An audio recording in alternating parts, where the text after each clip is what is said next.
Battlefield 5, what is it? It is a game made by DICE and EA with 0 microtransactions. That's all that needs to be said. Ugh, we're still here. Okay, well, it is the next game in the Battlefield franchise, following after Battlefield 1.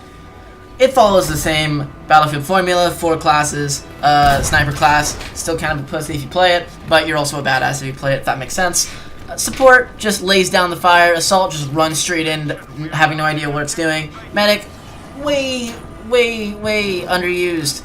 Please play Medic. I'd really enjoy it. But anyways, I need to get into the review, right? If you don't know how this works, there are 3 categories I grade everything off of, and then I average it out at the end. The categories being gameplay, visuals, and added features. But yeah, let's get into it. As for gameplay, Battlefield doesn't try to really reinvent the wheel. Why try to fix something when it's not even broken? What it does do, however, is it tries to add a extra spin onto it. They went for a quote-unquote semi-realistic World War II with their gameplay, which is sometimes done well, I guess. But it is very immersive to look at. When you're playing the game and you start to get shot at, you immediately try dropping down. Not to drop shot or anything toxic, but just to try to stay alive. You want to outlive your enemy. Try to see the mission through to the end. With Tides of War coming in December, I'm very excited to see how they're going to update the immersion. It's a very immersive game. When a plane goes by, you duck down. When you hear shots cracking, you begin to look around, seeing where they're coming from. And you never stick your head out wildly like you would in Call of Duty or anything like that. You feel like your life specifically in this game matters. The game ships with a few modes. Breakthroughs, just charge through the sectors. Front lines, constant back and forth battle trying to figure out who's going to win. The games can take forever. Conquest is just down tooth and nail fighting. And then you have the new mode, Grand Operations. If you've played Operations in Battlefield 1, this is kind of like a reskin version of that. However, I enjoyed Operations, and I love Grand Operations. Given, if you lose in the first day, you're probably going to lose all the days. I'm not going to sugarcoat it. You will most likely die, and lose pathetically. However, if you win the final day, it doesn't matter how many days you lost prior, you will win the game, which is a move arguably I don't really agree with, but it's nonetheless something that's going to have to be dealt with. The attrition system is also another hot topic that people have been kind of getting angry about. Again, I don't really mind the attrition system. I think it adds a good dynamic. Snipers have to kind of keep on moving. They can't just chill out in one spot and wait. The Assault has to rely on its teammates to kind of stay back. Everybody kind of has to cluster in these groups, which sounds like it'd be bad, but as long as you're also in a group and you're not trying to lone wolf this, you're fine. In this game, I'm lone wolfing, but I typically have people from my platoon, tags, to help me out and to supply me with ammo, tell me where enemies are. Just a bunch of things that are really helpful that you typically don't get from a massive shooter such as Battlefield. You typically only get those in Rainbow Six Siege when it's a 5v5, or sometimes in Siege's case, a 1v5, and you don't know where they are. You have to rely on sound a lot. The sound design in this game is immaculate. The gunshots sound realistic. Everything in the game just is so nice to listen to. It makes you just smile and kind of close your eyes when you hear how the planes fly, the tank's engines start. Everything is so immersive. In this game, you constantly feel like you're on the front lines of World War II. There's a very quick time to kill now. A lot of people aren't really happy with that. I don't mind it. You die very quickly and you kill very quickly, which it kind of balances out in my opinion.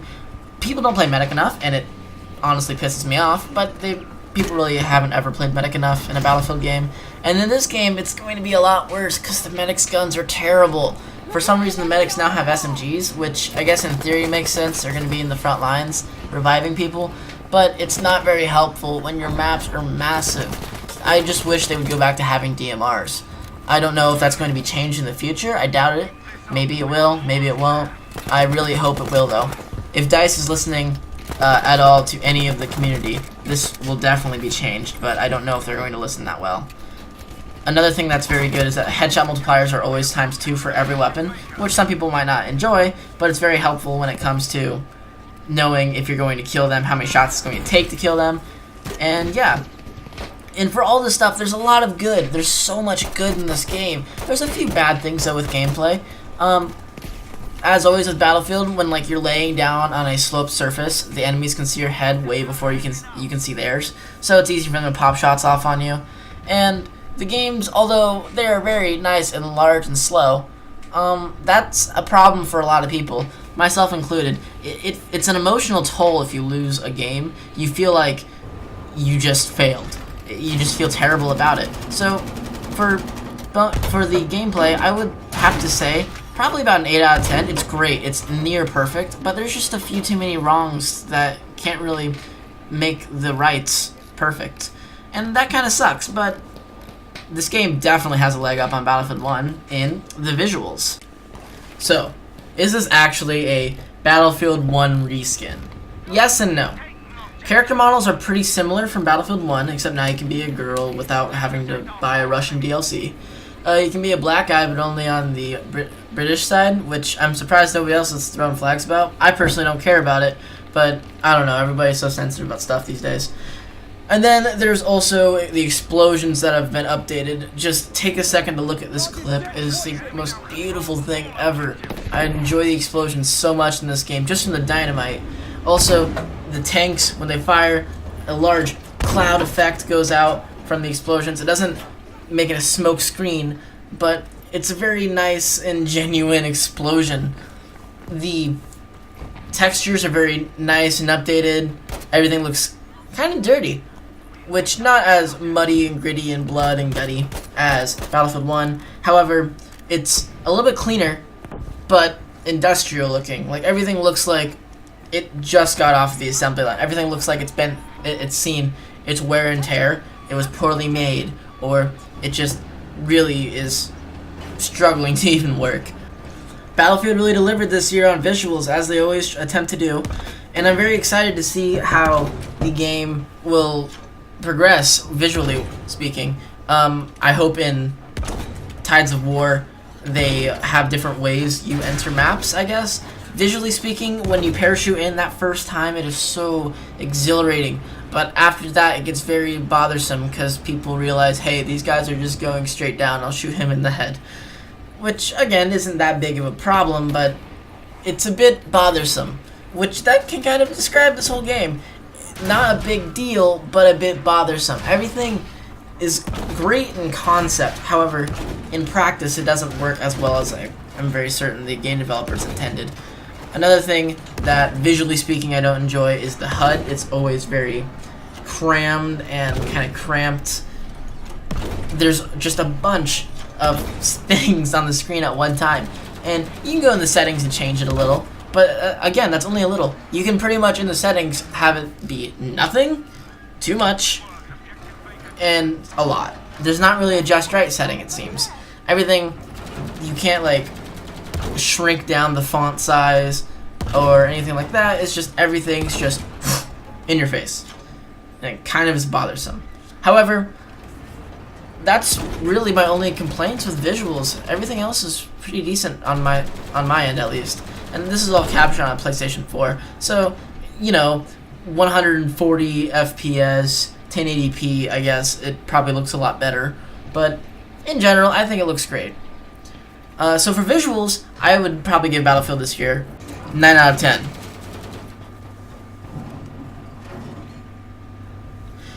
Now when it comes to added features, you might be wondering what all can I do? Because there are no DLC, ever. This is all going to be Tides of War based, which technically is DLC, but you don't have to pay for it at all, and it's all free. Meaning that EA is somehow moving forward as a company. I know none of you would have ever expected that to happen, but I'm excited to see what the future holds for Battlefield. The attrition system is an added feature that I don't really mind as much as other people mind. I think it's kind of overplayed how bad it is, and which is terrible, because I do not mind it one bit. I think it is sometimes annoying, but I don't really mind it at all. As you saw with that clip, planes now will spiral out of control when they're shot down, which is so nice to look at. Another thing they've added is bipod hipfire accuracy is not dead on, but it's pretty good. You can be about 15 to 20 meters away and it's still deadly accurate. However, there are some other things that they've added that I don't really agree with that much. such as when you use a sniper. If you're laying out with a sniper, that's very good hip fire, which, although sounds stupid not to agree with, it's a little bit unsettling how good the hip fire is. I've been just no-scoped so many times running through a hallway and somebody's like, oh, there's a guy, and they'll no-scope me because the hip fire, as I said, is so good. Another thing that I enjoy is the squad system now is a better form of it, I guess. The way the squad system now works is that if you are not doing your job, then within 15 seconds of somebody requesting an order, if you don't really give an order, then they get the job, which sounds like that's kind of unfair. However, if you're a squad leader and you're doing your job, then it shouldn't be that big of a problem. And if you are a player and you request an order, you should really be ready to take the mantle of squad leader, or else you're probably not going to like what you're going to get. The reload animations are all very nice, and there are very few bugs, I have to say. It's very buggy for a DICE game, but not that terrible. It's not unplayable. I was playing a game of Frontlines, and the bombs wouldn't spawn in, and then it wouldn't bring us back another sector when we ran out of lives, so we just played a 2-hour game of Frontlines. Given a lot of these things are going to be fixed, and I also got the deluxe edition, meaning I got it early, so I got to experience some of the worst bugs. And since the game has come out, DICE and EA have done a great job of getting rid of most of the bugs. There still are a few, and there's always going to be a few. I don't think anybody here has played a game without a bug, and if you have, please enlighten me in the comments. However, I don't really find any bugs in this game that are game breaking. Sometimes your player model doesn't really look right. If you run and you look down, your feet kind of look weird. But that's a visual thing. That's not really a actual I'm losing my mind kind of thing. Sometimes the LMGs on top of tanks don't follow the player's aim, which sounds bad, but also if you're going on top of a tank, you're a psychopath. So more power to you. There's really just not a lot I can really complain about with added features. Although they haven't added a lot, they've really refined a lot of things, which I guess is kind of how I can describe this whole video and this whole game. Not an addition to the series, but a refinement. And I think that's all we really needed. I don't think we needed another Battlefield so soon, hot off the heels off of Battlefield 1. I think they just needed to fix the wrongs that they did in Battlefield 1. Fix some of the things that weren't really as positive or as well done. And I think this year they've really capitalized on fixing a lot of the things that they've done wrong. And I'm not saying at all that Battlefield is 100% good of a game this year. It's really not. But I must say, I do enjoy it. And for that reason, I've got to say Added Features is going to get an 8 out of 10. And we'll see what happens in Tides of War later this year.